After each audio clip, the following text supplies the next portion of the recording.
truly believe that once something is witnessed, it can't be unwitnessed.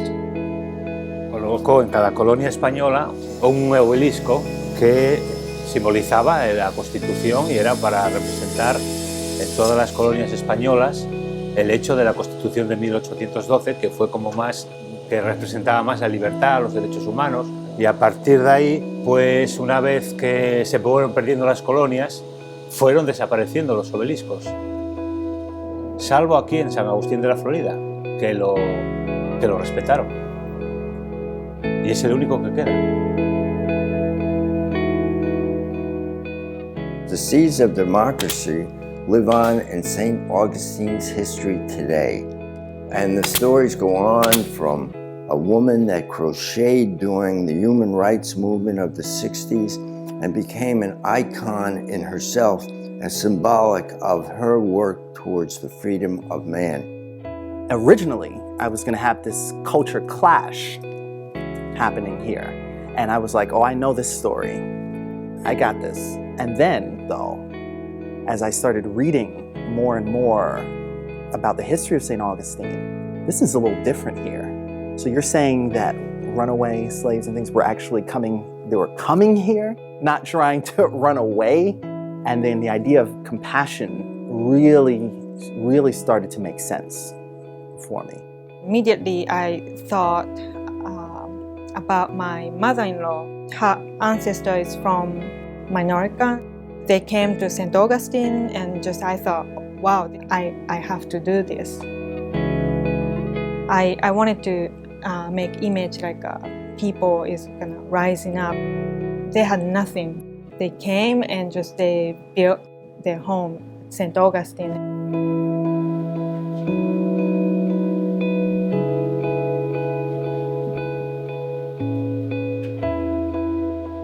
We wanted every single obelisk to go on a site where either something very compassionate happened in the history of St. Augustine, and there were lots of examples. Alternatively, on sites where some terrible, terrible things have happened. And we believe that it's only through bringing those stories to light and making people aware of what has happened in the past that we can transform it for future generations.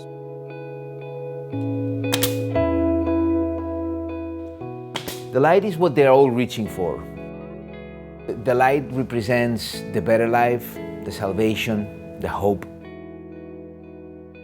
Then I just started doing a lot of research, and light kept coming up in so many of the quotes talking about people coming out of darkness, reaching towards enlightenment. It's about the human suffering, breaking free of the chains of the past, and really moving towards the light of compassion.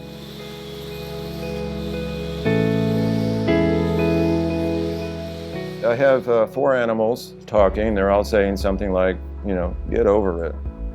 Hey, it's great to be different. Stretch your stuff is about that. It's not so much about being a peacock, but being someone who should be proud of yourself. It's a frustration that some people forget about compassion. In some ways, as I looked at the theme, I thought, well, this is all the stuff we're supposed to learn in kindergarten. I was born with a birth defect. I have 7 fingers total, 5 on my left hand and 2 on my right. Handprints seem to be so vital to representing humans and humanity, and so the fact that my handprint is a little bit different, I like to see it as a way to not only symbolize me and my difference, but to also symbolize the fact that we're not all the same. So for me, compassion is about inclusion, and it's about not being afraid to be who you are. It's about a world where people tolerate people even if they don't necessarily agree with them. And it's also about the opportunities that are all going to come from everybody allowing this type of freedom.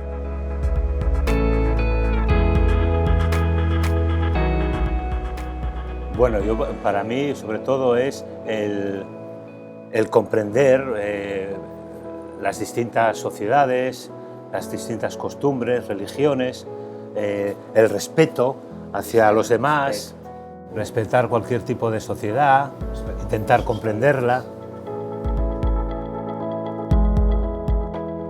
How do you start to generate a legacy of compassion? And one of the ways that it happens is you have people start to have conversations. We are trying to arouse compassion, by making people aware of what happened. There's an emotional intelligence, if you will, that will be a result of this. And they will be walking along, not even aware this show exists, and they'll come right by this and they'll say, what is this about? And they'll engage with it. And once people of all ages witness this, they're going to remember it.